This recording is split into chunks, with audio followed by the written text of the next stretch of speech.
Ouais, chez Monnaie, c'est Mousson, on se retrouve aujourd'hui pour une nouvelle vidéo anecdote. Hier, je parlais avec mon frère, il est actuellement au bled avec mes parents. Et là, on s'est remémoré de sacrés souvenirs. Et ça faisait longtemps que je t'avais pas raconté une histoire au bled, justement. Et celle-ci, elle fait partie des principaux traumas que j'ai eu dans ma vie. Donc je vais te raconter tout ça, tu t'installes, tu likes, tu partages, et nous on est parti. Dès que j'ai ouvert la bouche, le ciel s'est assombri. On a lancé les dos tensei, je suis entouré de sales zombies. Adepte du multiclonage, dans le rap y'a que des pâles copies. J'arrive comme une invocation, j'ai atterri là, j'ai pas compris.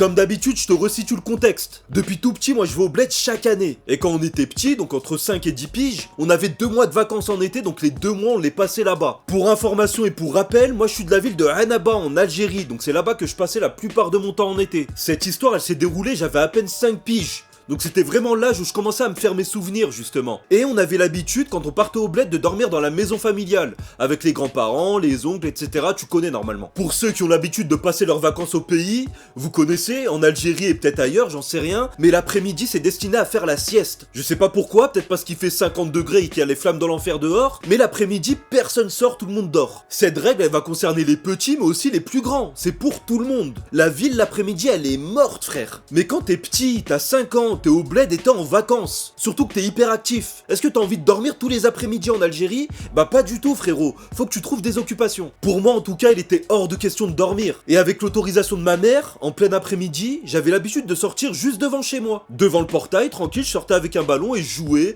je mettais des grosses frappes contre le mur. Mais je m'éloignais pas du tout. Si, bien sûr ça m'arrivait quand j'avais quelques dinars dans la poche d'aller m'acheter des bonbons, des chewing-gums ou même une glace chez le pélo qui était juste en face de chez moi. Mais je sais pas pourquoi, il y avait un jour en particulier où ma mère m'interdisait de sortir. Elle me demandait pas forcément de faire la sieste comme les autres, mais elle me disait tu sors pas dehors, tu mets pas un pas en dehors de la maison. Surtout que quand elle m'annonçait ça, c'était avec le regard de la peur, hein. C'était pas en mode je te dis ça parce que je rouille, j'ai envie de t'emmerder. Non, il y avait vraiment un danger dehors apparemment. J'avais jamais compris ce délire parce que surtout que tous mes oncles et mes grands-parents étaient au courant aussi de ce fameux jour et de cette heure où il fallait pas sortir. C'était le jeudi à 14h. Je sais pas vraiment ce qui se passait, mais en tout cas je m'y tenais. Mais un jour j'ai bravé l'interdit et j'ai été choqué de ce que j'ai vu. Après quelques semaines dans mon petit quartier, je m'étais fait un shab. En face de chez moi, il y avait un pélo qui s'appelait Charlie. Bon, je sais pas s'il s'appelait Charlie, mais en tout cas, c'est comme ça que moi je l'appelais. Il avait 2 fois mon âge, ou 3 fois même, c'était un adulte dans mes souvenirs, mais j'aimais bien squatter chez lui parce qu'à chaque fois, il y avait de la bonne bouffe. Et surtout, ça me permettait de passer les après-midi correctement, t'as vu. Ce que ma mère m'a raconté, c'est que ce pélo, il s'appelait Charlie, et ça dénotait avec les prénoms de blédard, parce que justement, lui, il était français. Et après l'indépendance de l'Algérie, il était resté au bled, justement. Le temps passe, je continue à passer mes après-midi chez cette petite famille, et là arrive le jour interdit, jeudi 14h. Mais je sais pas vous, mais moi quand ça fait 4 semaines de vacances, bah j'oublie complètement la notion du temps, je savais même plus on était quel jour frérot. Surtout qu'à 5 piges, l'interdiction ça devient une autorisation. Moi quand je suis gamin en tout cas, tu me dis ce truc va pas le faire, je vais tester juste pour voir ce qui se passe derrière. C'était un peu le délire film d'horreur, en mode je te donne des recommandations, n'ouvre jamais ce livre à la 21ème page à 3h30 en face d'un miroir. Bah c'était un peu comme ça qu'on m'a vendu le truc. J'ai envie de te dire ça donne envie frérot, on va pas se mentir. Même si pour le coup j'avais pas fait exprès de mettre le nez dehors. Donc le fameux jour interdit se présente, jeudi 14h, comme d'habitude tout le monde dormait, et moi bah je voulais aller jouer chez Charlie. Et là, incroyable la vision d'horreur que j'ai eue. Je t'explique, je sors devant chez moi, et je regarde au loin, à 2-3 pâtés de maison, j'entends un pélo qui est en train de gueuler sa race, qui est en train de menacer tout le monde. En gros, il tapait contre toutes les portes du voisinage, et il gueulait celui qui sort, je l'égorge. Il gueulait, vous êtes interdit de sortie. Celui qui sort, je le tue. Mais ce pélo là, faut vraiment que je te le décrive, parce qu'il avait vraiment une dégaine de personnage de jeux vidéo, incroyable. Dans mes souvenirs, le pélo faisait au moins 1m90, il était un peu gros. Le pire, c'est qu'il était torse nu et tout transpirant, et il portait un gilet en cuir ouvert. Donc tu voyais tous ses poils. Ouais, ça me dégoûte quand j'en parle, mais c'est comme ça que je le vois encore aujourd'hui. Surtout qu'il avait une grosse moustache et un béret en cuir aussi. Tu vas me dire, ce pélo, il me faisait penser, tu vois dans le groupe les YMCA, aux gendarmes. Je te mettrai une photo, c'est obligé, tu vois c'est qui, mais c'était exactement le même stéréotype. Ce pélo, il se promenait avec un fouet dans la main. Pareil, demande-moi pas pourquoi, j'en sais rien. En tout cas, il était comme ça avec un fouet dans la main, il tapait contre toutes les portes, surtout que c'était des portes en fer donc il résonnait sa grand-mère, et il menaçait tout le monde de les tuer s'ils mettent un pied dehors. Et je te rappelle que j'avais 5 ans, et j'avais un pied dehors, j'avais pas que le pied, j'avais tout le corps frérot. Je faisais le zub, mais sur le coup je me suis pissé dessus.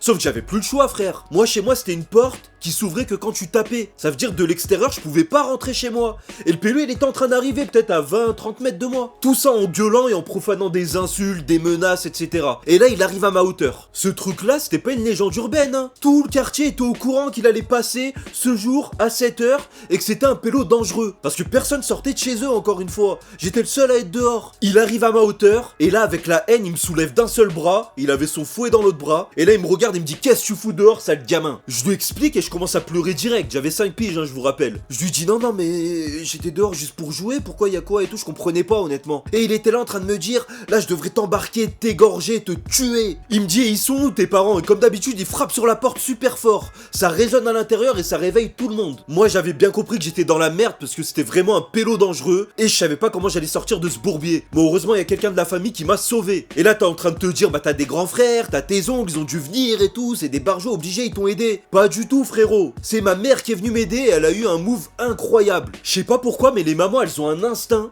pour comprendre que leur fils est dans la merde. Donc elle s'est réveillée direct. Et là, j'ai rien compris à ce qui s'est passé. Elle a ouvert la porte, elle m'a tiré des bras du pélo et elle a refermé dehors direct. Ça s'est passé en 2 secondes, même moi j'ai rien compris. Elle aurait pu lui déposer une bûche en bois dans la main à la place de mon corps, il aurait rien capté, il aurait cru que c'est un jutsu dans Naruto. En une fraction de seconde, je me suis retrouvé dans les bras de ma mère et j'étais sauvé. En tout cas, c'est ce que je croyais. Parce que le pélo, il est devenu rouge à l'extérieur. Il a commencé encore une fois à taper contre la porte, à essayer de l'enfoncer, de l'ouvrir. Mais frère, tu crois qu'on a des portes de mouille ici? Ces des portes, elles sont renforcées leur grand-mère, elles sont blindées, tu peux pas rentrer de toute façon. Ça y est, c'est fini. Ma mère, elle s'est pas gênée pour l'insulter à travers la porte, pour lui dire: barre-toi de là, tu veux quoi, tu touches pas à mon fils. Eh ouais, mon pote. Il finit par en avoir marre, il sait très bien qu'il va pas rentrer, qu'il va pas me récupérer, qu'il va rien se passer, et il trace sa route. Sauf que sur sa route, bah il continuait, frérot, à taper contre les autres portes, à gueuler, à insulter tout le monde. J'ai rien compris à ce pélo. Après cette péripétie, les choses se sont calmées, j'étais content de retrouver ma mère. Non, pas du tout. En fait, j'étais dehors dans la merde avec un barjo, et j'ai fini à l'intérieur dans la merde avec une psychopathe. Parce que ma mère, dans cette situation, elle a 2 réactions. La première, c'est justement être réactif. Elle s'est dit: mon fils, il est dans la merde, je dois le sauver, bim, j'agis, je le prends dans mes bras. La seconde réaction, c'est de se dire: mon fils, qu'est-ce qu'il foutait dehors à cette heure-ci, le jour où je lui ai demandé de pas sortir? Donc elle m'a mis un revers, un aller-retour, frère. J'ai rien compris. Elle m'a monté en l'air et sur le coup, je me suis dit: mais oh, si c'est pour me frapper, laisse-moi dehors avec le pélo, hein, je suis sûr qu'il m'aurait fait moins mal. Après, tu connais hein, la technique de mouille, tu te tiens la joue et tu cours vers ton grand-père pour qu'il te dise: non, c'est pas grave, il te fait un petit bisou magique, t'es content. Bref, tout ça pour te dire que c'est un des pires moments de ma vie. J'ai vraiment senti le fait que j'aurais pu me faire kidnapper, il aurait pu me faire je sais pas quoi, des dingueries de fou. Donc j'ai vraiment flippé sa grand-mère. Et aujourd'hui, j'en ai reparlé à mes parents. Je leur ai posé la question: qu'est-ce qu'il foutait ce pélo? Et c'est qui concrètement? Pourquoi il a le droit, lui, de faire le barjo dans les rues et personne lui répond? Parce qu'en Algérie, je vais pas te mentir, des barjots, il y en a, frère, dans tous les coins de rue. Comment ça se fait que lui, il est plus barjo que les autres? Comment ça se fait qu'il est plus respecté que les autres? J'ai pas compris. Parce que dans mon quartier entier, en tout cas, tout le monde le respectait et personne ouvrait sa bouche. Mes parents, même avec du recul, ils ont pas pu me raconter c'était qui. Ils m'ont juste dit qu'eux aussi sont pliés aux règles.